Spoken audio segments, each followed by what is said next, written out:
शिव महापुराण जो भी सुनेगा घर में उसका सारा दुख क्लेश दूर हो जाएगा।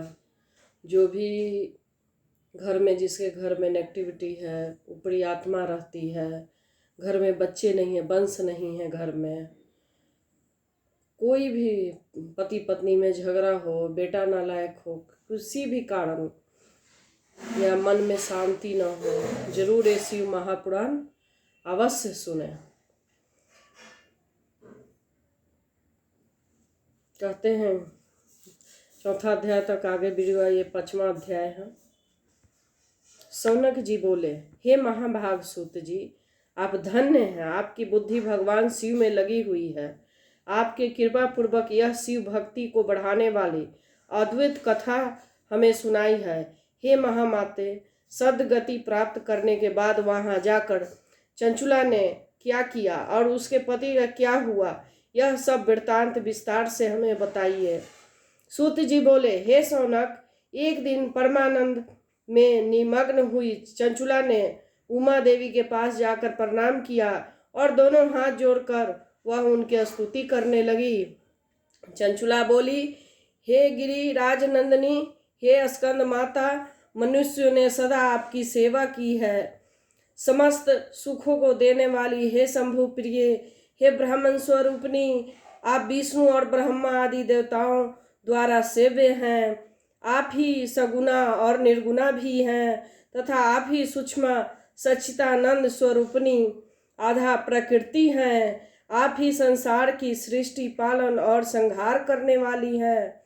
तीनों गुणों का आश्रय भी आप ही हैं। ब्रह्मा, विष्णु और महेश्वर, इन तीनों देवताओं का आवास स्थान तथा उनकी उत्तम प्रतिष्ठा करने वाली पराशक्ति आप ही हैं।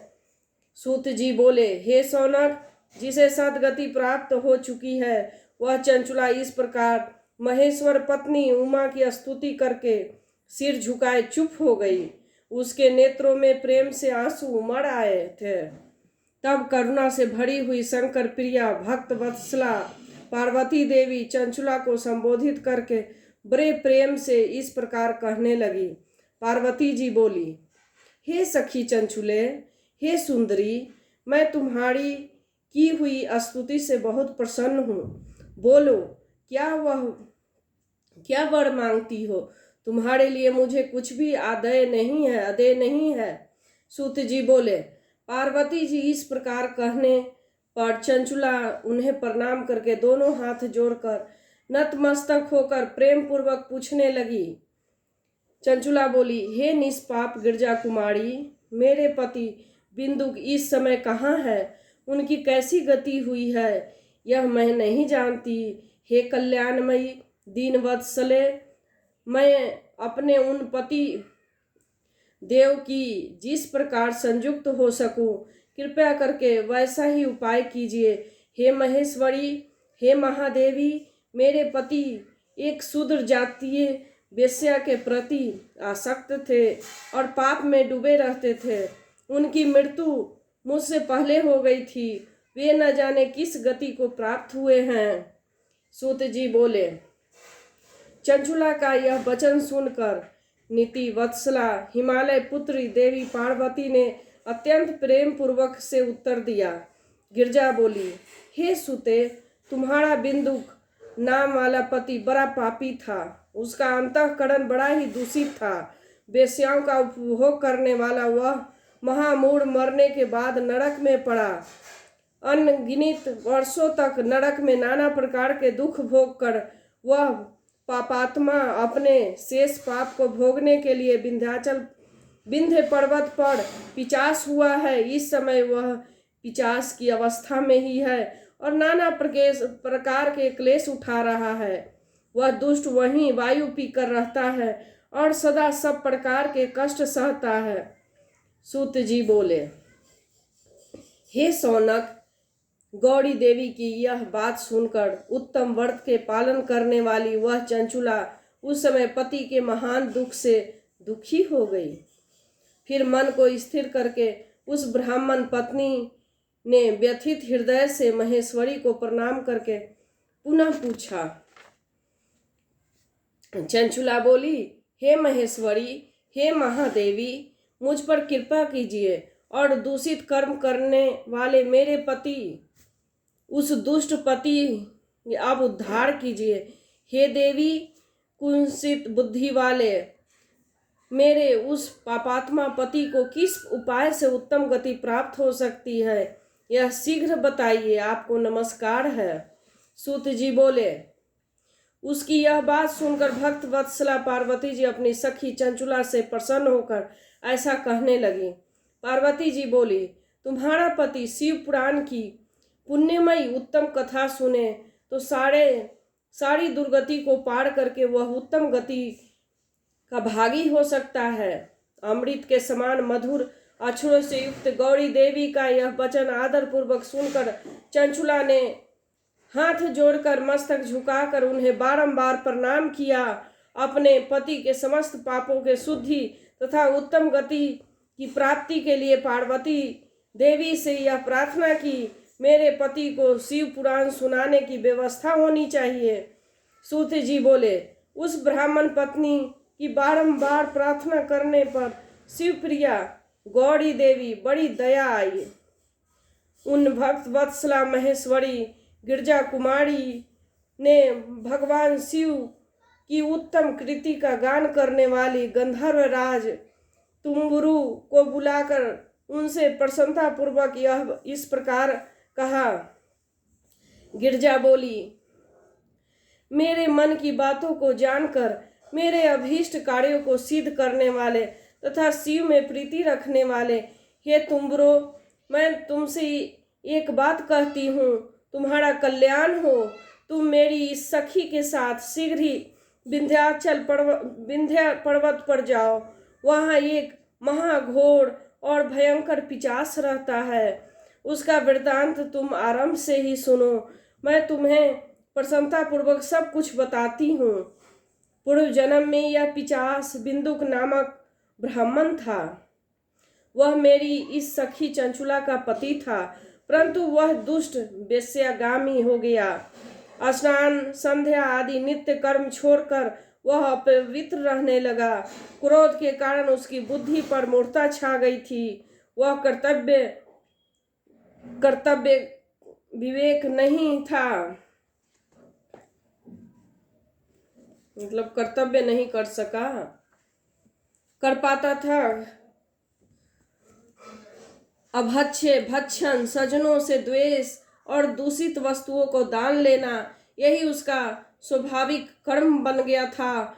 वह अस्त्र शस्त्र लेकर हिंसा करता, बाएं हाथ से खाता, दीनों को सताता, क्रूरता पूर्वक पराये घरों में आग लगा देता था। वह चंडालों से प्रेम करता और प्रतिदिन वेश्याओं से संपर्क में रहता था। वह बड़ा दुष्ट था। उस पापी ने अपने पत्नी का परित्याग कर दिया था और वह दुष्टों के संग में निरत रहता था। उसने वेश्या के कुसंग से अपने सारे पुण्य नष्ट कर लिए और धन लोभ में अपने पत्नी को निर्भय करके व्यभिचारिणी बना डाला। औरत को भी बदमाश बना दिया। वह मृत्यु पर्यंत दुराचार में ही फंसा रहा। फिर समय आने पर उसकी मृत्यु हो गई। वह पापियों के भोग स्थान घोर यमपुर में गया और वहां बहुत से नरकों को भोग कर वह दुष्टात्मा इस समय विंध्याचल पर्वत पर पिशाच बना हुआ है। वहीं पर वह दुष्ट पिशाच अपने पापों का फल भोग रहा है। तुम उसके आगे यत्न पूर्वक शिव पुराण की उस दिव्य कथा का प्रवचन करो, वह जो परम पुण्यमयी तथा समस्त पापों को नाश करने वाली है। उत्तम शिव पुराण की कथा के श्रवण से उसका हृदय शीघ्र ही समस्त पापों से शुद्ध हो जाएगा। वह प्रेत योनि का परित्याग कर देगा। दुर्गति से मुक्त होकर उस बिंदुक नामक पिशाच को मेरी आज्ञा से विमान पर बिठाकर तुम भगवान शिव के समीप ले आओ। सूत जी बोले, हे सौनक, महेश्वरी उमा के इस प्रकार आदेश देने पर गंधर्व राज तुम्बुरु मन ही मन बड़े प्रसन्न हुए और उन्होंने अपने भाग्य की सराहना की। तत्पश्चात वह पिशाच सती साध्वी पत्नी चंचुला के साथ विमान पर बैठकर नारद के प्रिय मित्र तुम्बरु वेग पूर्वक विंध्याचल पर्वत पर गए, जहां वह पिशाच रहता था। वहां उन्होंने उस पिशाच को देखा। उसका शरीर विशाल था और उसका टोंडी बहुत बड़ी थी। वह कभी हंसता, कभी रोता, कभी उछलता था। उसकी आकृति बड़ा ही विकराल थी। भगवान शिव के उत्तम कृति का गान करने वाली महाबली तुम्बरु ने अत्यंत भयंकर पिशाच को बलपूर्वक पासों से बांध लिया। तदंतर तुम्बरु ने शिव पुराण की कथा बाँचने लगा। निश्चय करके महोत्सव युक्त स्थान तथा मंडप आदि का रचना की। इतने में ही समस्त लोकों के बड़े बड़े वेग से यह प्रचार हो गया। देवी पार्वती जी के आज्ञा से एक पिशाच का उद्धार करके उद्देश्य से शिव पुराण की उत्तम कथा सुनाने के लिए तुम्बरु विंध्य पर्वत पर आए हैं। तब वह कथा को सुनने के लोभ से बहुत से देवता और ऋषि भी शीघ्र वहां आ पहुंचे। आदर पूर्वक शिव पुराण सुनने के लिए आए हुए लोगों का उस पर्वत पर बड़ा अद्भुत और कल्याणकारी समाज जुट गया। तत्पश्चात तुम्बरु उस पिशाच के पासों में बांधकर आसन पर बिठाया और हाथ में बीना लेकर गौरीपति की कथा का गान आरंभ किया। महात्म्य सहित पहली अर्थात प्रथम संहिता के लेकर 7वीं संहिता तक शिव पुराण की कथा उन्होंने स्पष्ट वर्णन किया। 7 संहिता वाले शिव पुराण की आदर पूर्वक श्रवण करके वे सभी श्रोता पूर्णतः कृतार्थ हो गए। उस परम पुण्य शिव पुराण को सुनकर उस पिशाच अपने सारे पापों को धोकर पैशाचिक शरीर को त्याग दिया और शीघ्र ही रूप दिव्य हो गया। अंग कांति गौरव वर्ण की कथा हो गई। अंग कांति गौरव वर्ण की हो गई। शरीर पर श्वेत वस्त्र और सब प्रकार के पुरुषोचित आभूषण उसको अंगों को शोभा करने लगे। वह त्रिनेत्रधारी चंद्रशेखर स्वरूप हो गया। इस प्रकार दिव्य देहधारी होकर श्रीमान बिंदुक अपने भार्या चंचुला के साथ स्वयं ही भी पार्वती पति भगवान शिव के दिव्य चरित्र का गुणगान करने लगा। उसकी स्त्री इस प्रकार दिव्य रूप को सुशोभित देखकर वे सभी देवता ऋषि बड़े विस्मित हुए। उसका चित्त परमानंद से परिपूर्ण हो गया। भगवान महेश्वर का अद्वित चरित्र सुनकर वे सभी श्रोता परम कृतार्थ हो गए। प्रेम पूर्वक शिव का यशोगान करते हुए अपने अपने धाम को चले गए। दिव्य रूपधारी श्रीमान बिंदुक भी सुंदर विमान पर अपने प्रियतम के पास बैठकर सुख पूर्वक आकाश में स्थित होकर परम शोभा पाने लगा।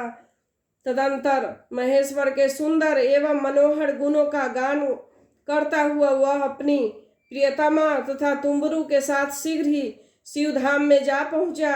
वहां भगवान महेश्वर तथा पार्वती देवी ने प्रसन्नता पूर्वक बिंदुक का बड़ा सत्कार किया, उसे अपना गण बना लिया। उसकी पत्नी चंचुला पार्वती जी की सखी हो गई। उस घनीभूत ज्योति स्वरूप परमानंदमय सनातन धाम में अविचल निवास पाकर वे दोनों दंपति परम सुखी हो गए। यह उत्तम इतिहास को मैंने आपको सुनाया, जो पापों को नाश करने वाले, उमा महेश को आनंद देने वाले, अत्यंत पवित्र तथा उनको भक्ति बढ़ाने वाला है। जो इसे भक्ति पूर्वक सुनता है अथवा एकाग्रचित होकर इसका पाठ करता है, वो अनेक संसारिक सुखों को भोगकर अंत में मुक्ति को प्राप्त करता है। बोलो 5वां अध्याय समाप्त। बोलो जय भोलेनाथ।